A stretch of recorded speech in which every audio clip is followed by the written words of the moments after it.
Hi, my name is Aparna. I'm studying 7th class. నేను ఇప్పుడు ఏకాగ్రత గురించి చెప్పబోతున్నా.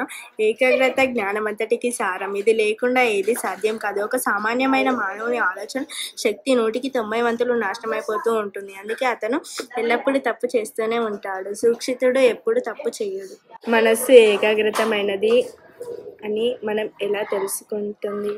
కాలాన్ని గుర్తించిన భావన మనలో పూర్తిగా పోతుంది. మనకు తెలియకనే ఎంత కాలం గడుస్తుందో అంత ఏకాగ్రత మనకు కలిగినట్లు గ్రహించాలి.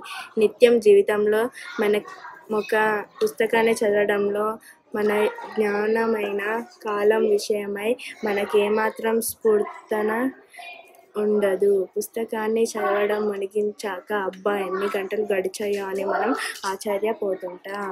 శాంతితో ఏకాగ్రతతో ఉన్నప్పుడే మన శక్తి అంతా ఉత్తమ కార్య సాధనలో వినియోగపడగలదు.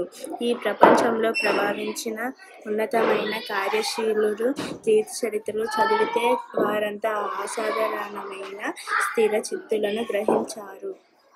ఏకాగ్రత శక్తిని ఎలా పొందాలో బోధించే విజ్ఞాన శాస్త్రమే రాగయోగం. పిల్లలలో ఏకాగ్రత శక్తిని, ఆసన శక్తిని మిగిలిన వాటితో పాటుగా పొందించాలి. మనస్సును నిగ్రహించాలంటే చిత్తశుద్ధి తప్పనిసరి. బాయ్.